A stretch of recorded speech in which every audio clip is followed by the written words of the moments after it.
Ben ritrovati, care amiche, amici, vicini e lontani. Puntata numero 12 di Guarda che Stella, il magazine televisivo dedicato al comune di Rivignano Teor. 2014, partito con il piede giusto.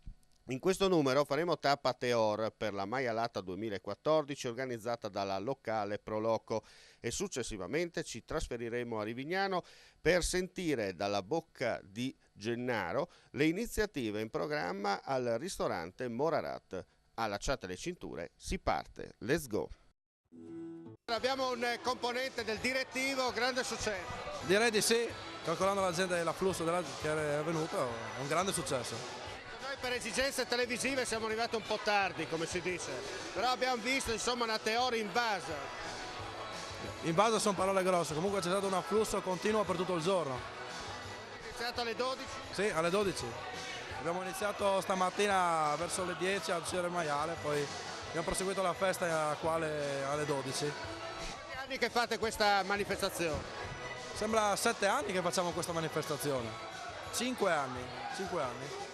Quest'anno è la prima con Rivignano. Quest'anno è la prima in comune di Rivignano, ufficialmente, sì. Dobbiamo aggiungere ancora. Spero che continui anche nei prossimi anni questo flusso di gente e ci sia la collaborazione con Rivignano. Allora, abbiamo la coppia della Proloco di Teor, un grande evento. Sì, direi di sì, affluenza sempre presente, famiglie, giovani, tutto il paese, un gran successo. Senti, perché funzionano questi eventi?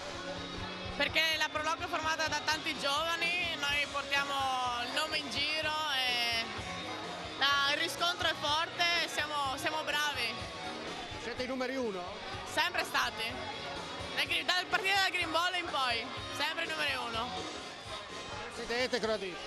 Sono molto contenta, la quinta edizione non è da meno delle precedenti, forse l'ambito non è il più suggestivo perché la maialata è una tradizione friulana e forse un capannone riscaldato così potrebbe sembrare un po' moderno, anche perché le prime esperienze sono nate nei nostri cortili e quelle erano ancora più suggestive. Però è una grande soddisfazione perché, come diceva Francesca, tanta partecipazione, persone di tutte le età, dai bambini a fianco a te che giocano con il calcetto, agli adulti, ai giovani, tanti giovani, sia partecipanti della Proloco, sia amici, paesani e non solo, che affluiscono. Sono soddisfatti della compagnia, della buona musica, ma soprattutto del buon mangiare. Un complimento va ai nostri cuochi che non si smentiscono, sanno preparare veramente delle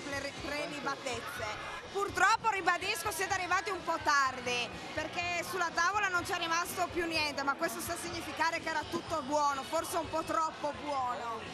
E non c'è nient'altro da dire. Siamo soddisfatti, contenti. È una delle prime iniziative dell'anno, peccato un po' per il tempo perché l'acqua scorre ancora sotto i piedi, però siamo contenti. Commissario presente, contento? Sì, molto contento perché tutto sta andando nel verso migliore. Ecco, la gente ha risposto alla grande, vuol dire che qui ci si diverte con saggezza. L'avevamo detto sempre che in queste zone si sta bene perché ci sono tante associazioni che lavorano per il bene della collettività e questa è la dimostrazione. Senti, cosa dobbiamo aggiungere ancora? Dobbiamo aggiungere che speriamo che il futuro sia migliore, ma penso che siamo già a buon punto. Sì, buon, è tante in, quindi sono contento, perché per l'incasso, perché sono tanti amici che vengono qui, e per la Proloco Teor, ogni anno è sempre più in, miglior di così. Tutto bene. Con Gennaro facciamo un po' il punto della situazione per quanto riguarda il ristorante al Morarat. Va detto subito, grande successo per quanto riguarda la serata vintage a fine anno proprio a Capodanno ancora meglio. Ultima cosa è stata la serata dedicata al Medioevo e adesso ci stiamo avviando verso il San Valentino.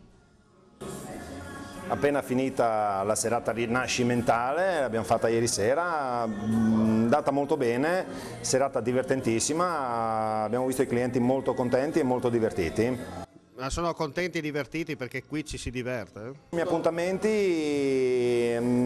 San Valentino, stiamo preparando un menù un po' particolare dove prepareremo qualcosa di attuale, ma cercheremo di andare anche un po' indietro nel tempo.